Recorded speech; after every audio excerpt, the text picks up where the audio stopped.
Hey, what's going on, you guys? It's Aces High. Today I'm hopping back into our Roman series. So I had a blast with the last couple videos, and trust me, there's going to be some more. I saw a lot of you guys joined. Basically, for those of you that are new, um, the way that I do it is I love history, I love geography, and I work through big series. So right now I'm working through Historia Civilis's Roman series. So basically, I watch two videos from the series, and I take 2 days off, and I watch random crap like comedy, or I guess not crap. That's not the right word. I enjoy the videos. I do, but I watch random videos like comedy or videos about the Queen or the Royal Air Force or just whatever I want, you know. And then I hop back in and I watch two more videos of my series, and I continue like that. So today's gonna be day one of the series, and last we saw Pompey was actually killed. One of the main rival to Caesar. And Caesar is kind of taken over, and now he's moving down into Africa to finish off Pompey's army. So, yeah. This one is actually titled Cleopatra and the Siege of Alexandria.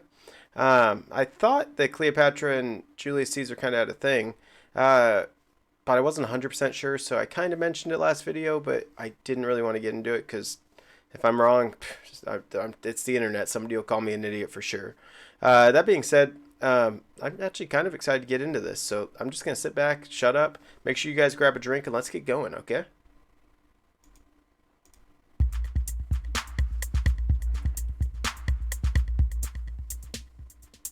In the immediate aftermath of the Battle of Pharsalus, Caesar did not linger in Greece.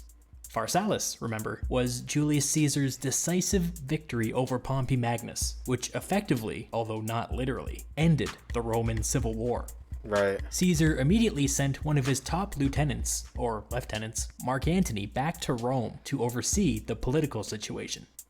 And then, after some intelligence gathering, he set off to Egypt in pursuit of Pompey, taking with him only 4,000 soldiers for the sake of speed.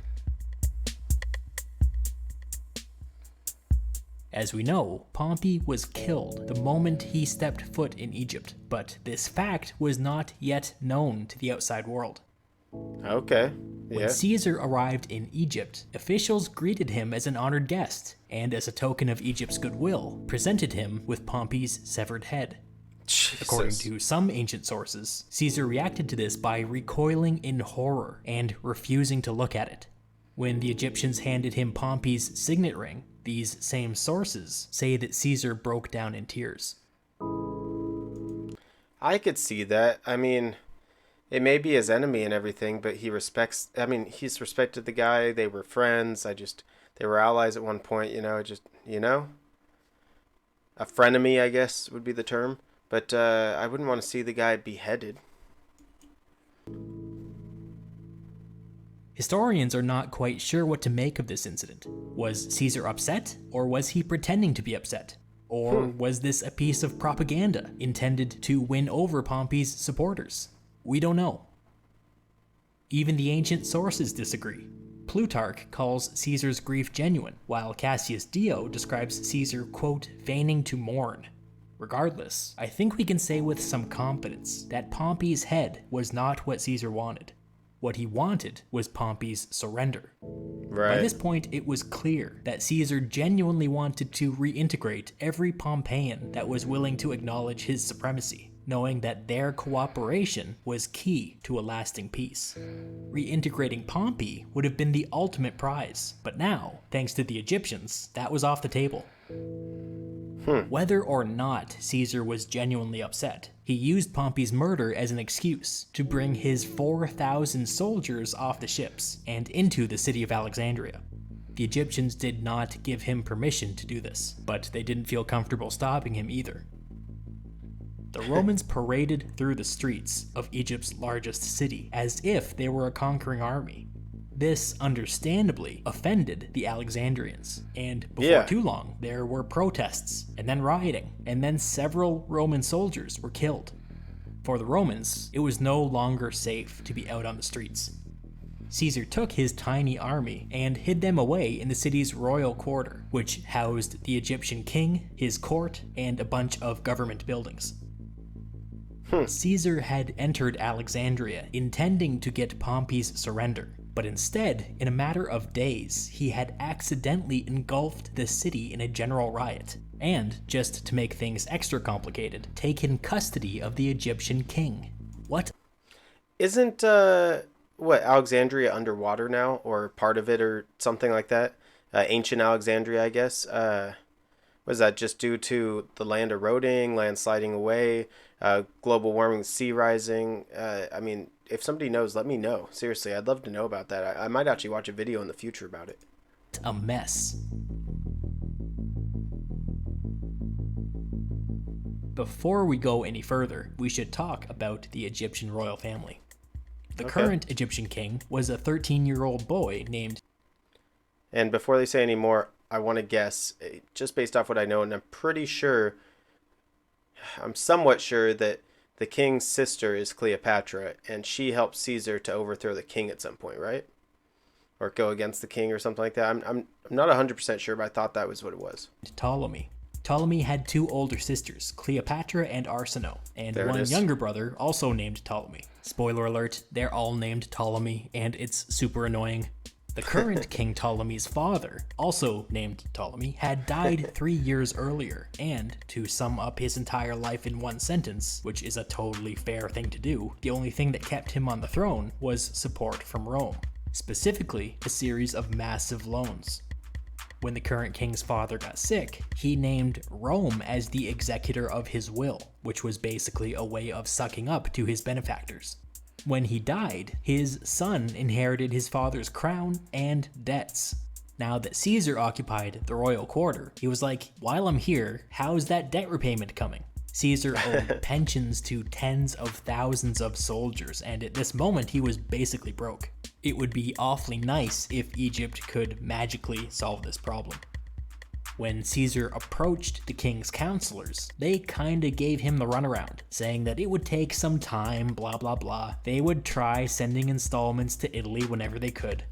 Caesar told them not to bother, because he would be remaining in Egypt until their debts were paid.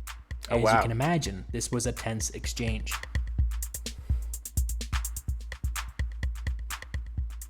Meanwhile, that's definitely intense. Basically saying, I'm not going anywhere until you pay me back the money you owe me. That's almost a threat. I mean, not really, but it's almost like a light threat, you know? The people of Alexandria continued to riot against the Roman presence in their city. Caesar accused the king and his counselors of being behind the riots, but they denied it. Second spoiler alert, they were definitely behind the riots. Since the Egyptians were giving Caesar a hard time, he decided that now was a good opportunity to step up and act as executor of the dead king's will. So what was in that will? For starters, the child King Ptolemy was supposed to serve as co-monarch with his older sister, Cleopatra. Currently, that wasn't happening. In fact, Cleopatra had been ousted by a rival faction and was now raising an army to the south. Not only were the terms of the king's will not being met, but an Egyptian civil war seemed imminent. Since the king's will was at the root of this problem, the Romans had every right to intervene if they wished. Caesar announced that he would be doing just that. He would mediate the dispute. Naturally, the king and his counselors hated every second of this. Yeah. Caesar's implied message was clear. If Ptolemy's faction wouldn't cooperate, maybe another faction would.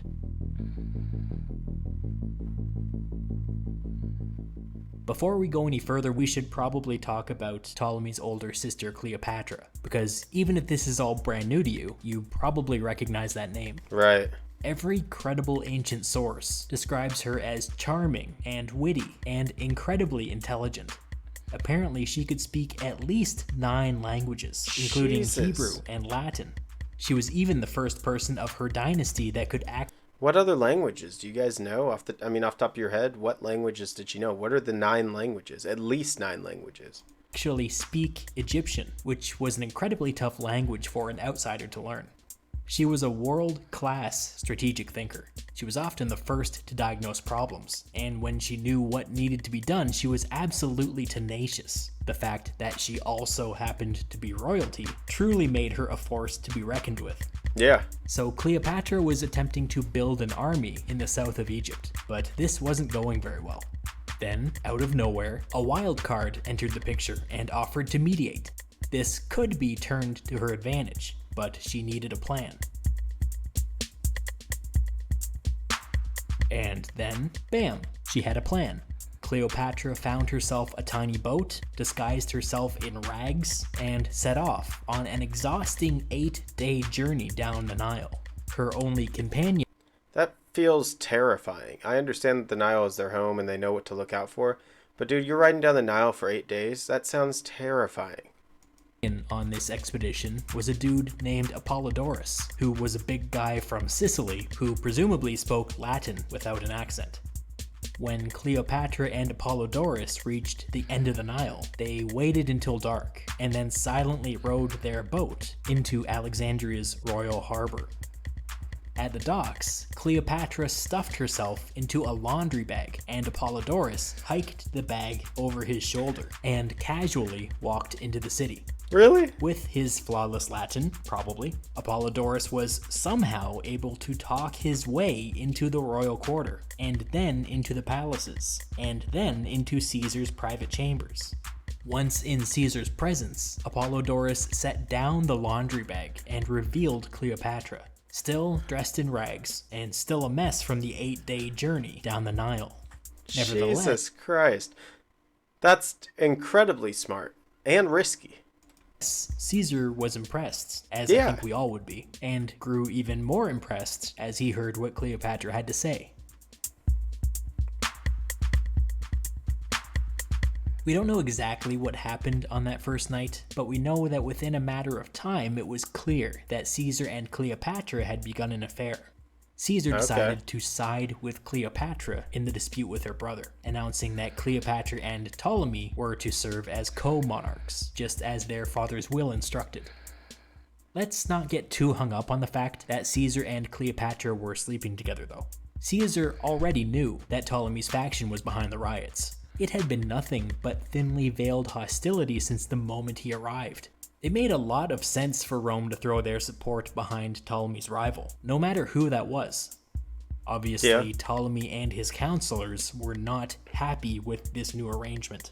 Shortly after Cleopatra's arrival, 20,000 Egyptian soldiers descended on the city. The anti-Roman riots suddenly shifted into a formal blockade, with the full support of the Egyptian military. The siege of Alexandria had begun. Wow. Caesar sent a bunch of frantic messages to allied kings in Syria and Asia Minor, but even in the best case scenario, help was months away. Within a few days, it was no longer possible to get word in or out of the city, and I feel like Caesar was being a little cocky here. He didn't have that many troops. What, they said 4,000? And he knew how many Ptolemy had, and he still pushed it. He should have called for troops ahead of time. I know that if they showed up, it would be seen as maybe an act of war, but, you know? Caesar's 4,000 Romans were trapped in the royal quarter. Any attempt to negotiate was met with violence.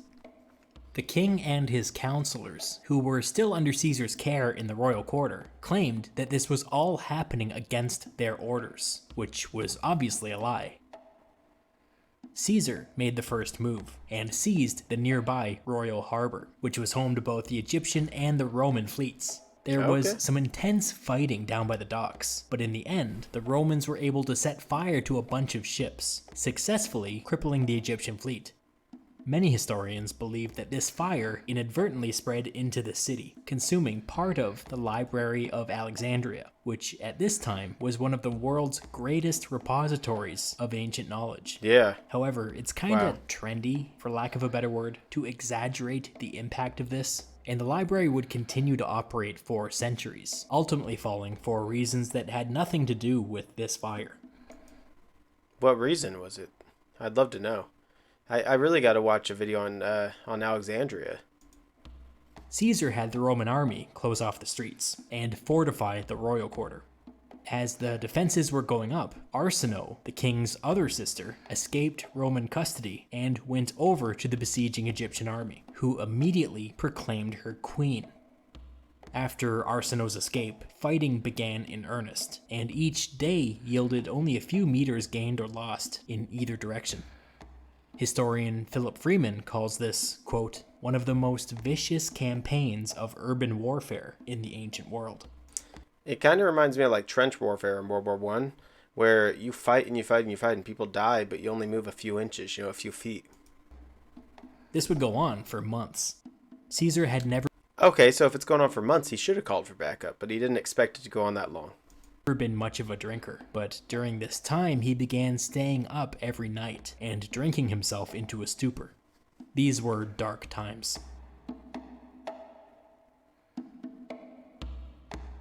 Things only got more desperate. The Egyptian army figured out how to flood the Roman water supply with impotable seawater. This caused a minor panic, and Caesar's soldiers began to openly criticize their leader's slow response. Eventually, the Romans were able to dig new wells, but morale remained low. As the fighting continued back and forth, the Egyptians started to gather a bit of momentum. The entire city rallied behind a big patriotic push to rebuild the Egyptian fleet, which involved literally ripping up buildings for their wood. These makeshift Egyptian ships eventually outnumbered the Roman fleet at something like 2-1. This was bad. Such an extreme disadvantage at sea put the royal harbor at risk. Something needed to change.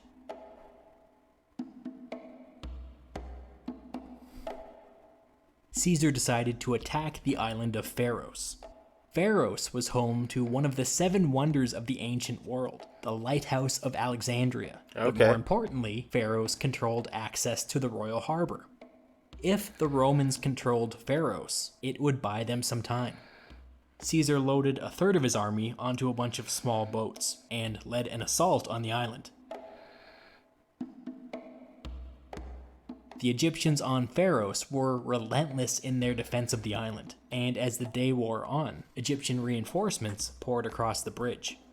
By the end of the first day of fighting, the Romans had only managed to capture part of the island. On the second day, the Romans launched an all-out assault on the bridge, but by this time, they had obviously lost the element of surprise, and the Roman advance ground to a halt. Then, late in the day, the Egyptian fleet swooped into the harbor and began landing soldiers behind the Roman position. Oh no. Facing an attack on 2 fronts, a large number of Romans broke and fled back to their boats. Caesar saw the writing on the wall and ordered a general retreat. The boat carrying Caesar capsized.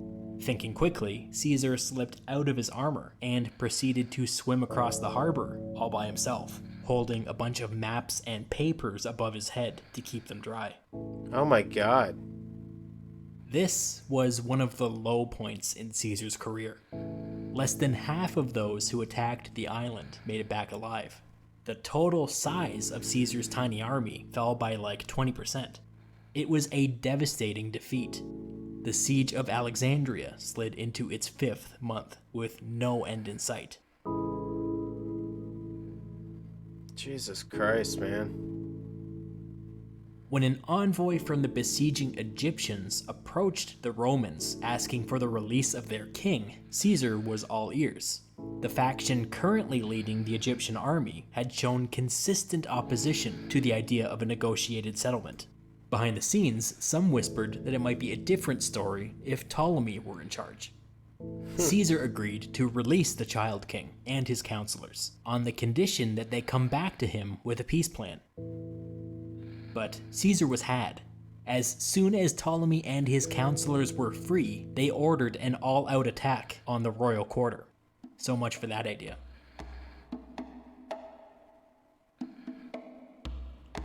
It's because he's a kid. No honor, no respect. I understand that it's a sneaky thing that you can do, but especially back in those days, you just didn't do something like that. But what was he? They said 13, 11, something like that?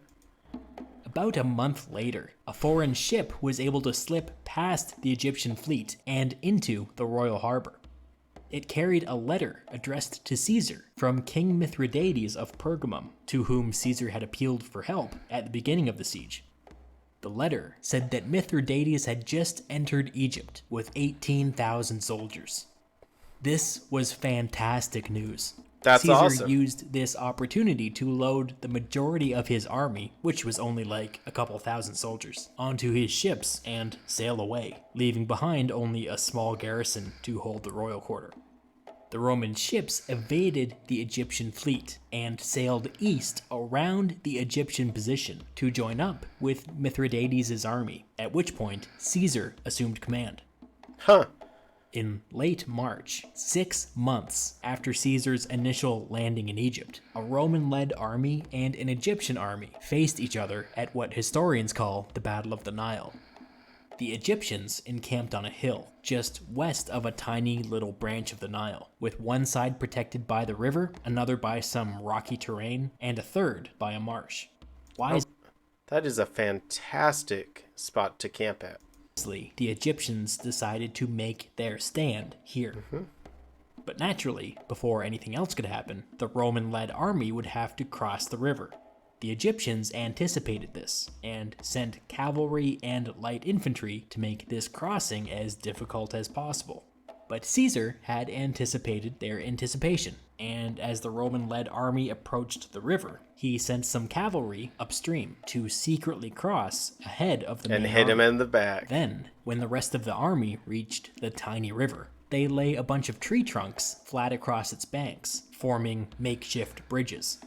As this was happening, the cavalry on the other side of the river came into view, and the two groups simultaneously charged. See, this is why Caesar is so incredible. Like, this shows how incredibly intelligent he was. What a great military leader. This was more than the Egyptians were expecting, and many were killed before they were able to withdraw back up the hill. The Roman-led army was already exhausted from a long day's march, but nevertheless, Caesar ordered them to storm a nearby town, hoping that the Egyptians would rush to their aid. They did not. For similar reasons, Caesar decided to encamp uncomfortably close to the enemy, basically at the foot of the hill. Again, the Egyptians remained disciplined and stayed put at the top of the hill. Really? The next morning, left with no other options, Caesar ordered an all-out attack. The Roman-led army charged straight up the open side of the hill.